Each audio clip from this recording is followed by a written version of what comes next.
Here's another question video. So someone asked me, how do I protect my trees and my plants from my goats?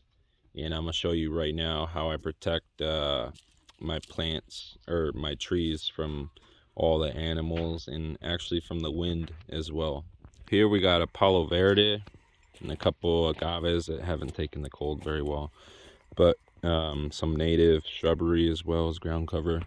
But this Palo Verde has grown really well here. It's been here 2 years, started off pretty small. And this Palo Verde, I protect it with just recycled fencing, goat fencing, chicken wire, and then I put cloth all around so that it could be protected from the wind. And I try to make it taller than me, so at least 6 foot, so the goats aren't trying to jump on it. And then I put a couple stakes in the middle so that and horizontal, so that they're not able to break it. But let me show you another example. I got my olive tree over here. This olive tree has been doing really amazing. It's got goat fencing just covered all around. Got a couple different strong stakes. So these tree stakes aren't very good, but I found these cherry tone stakes at Home Depot that are really strong. They don't get moved even when we have 60-mile-an-hour winds, but the tree stakes sometimes break. So I'm starting to replace those when they break and put them on like a cactus or something so it grows straight. And then the cherry tone ones I'm replacing the tree stakes with. But check out right here the olive tree.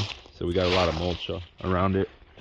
But the olive tree right here has been growing amazing. Look at that. The crows and crickets had a little fun time eating some of the middle parts of it.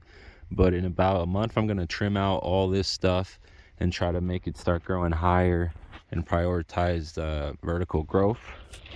So as you can see, this one's completely protected from the wind, unlike the Palo Verde that had a side that wasn't protected just because I ran out of cloth. But then that one's easy to water because of that. Like, see, this cypress is covered only a little bit because I ran out of fencing. I need to get some more fencing and go all the way around, so that, because I have to place this here because the goats try to jump up and get it wherever it's not 6 foot. But then I got a little window, so this cloth was recycled and it had a hole, so then I can just throw water in there or use the hose and water all the plants that are in here. I got a cypress and a couple cacti, a couple agaves. What's going on? What's going on? Let me show you another tree that we have protected over here. So this one is a mulberry.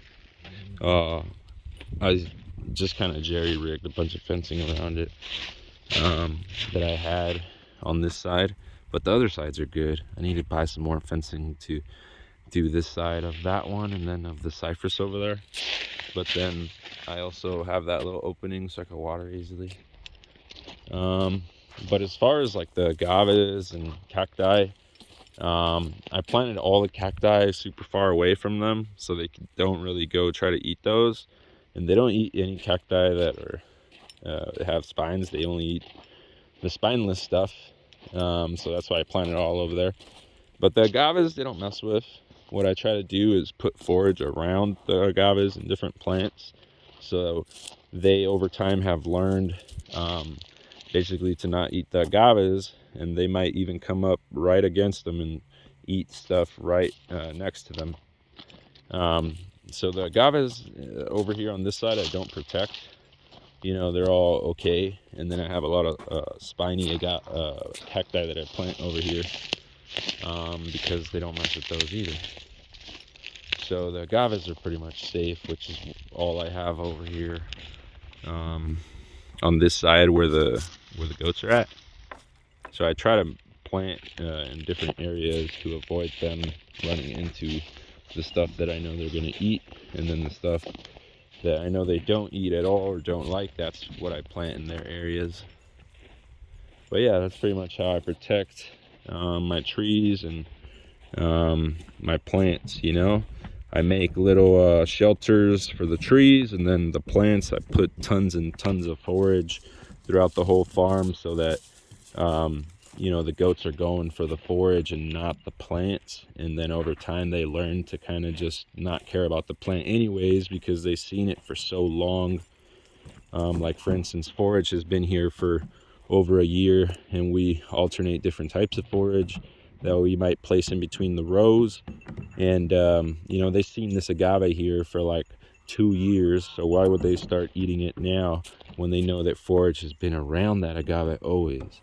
Which is great, because at first I was like, how am I going to get the goats to fertilize around my plants without eating the plants? And if you put forage around all the plants, they're going to poop all around here, not right on the plant, which can harm the plant, but pooping all over here will start making this soil really good.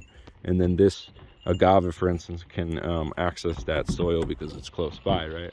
So that's what I've been learning as I go. But yeah, if you get any more questions, let me know, and I'll try to make vids on some of the questions that I get. Check out the goaties.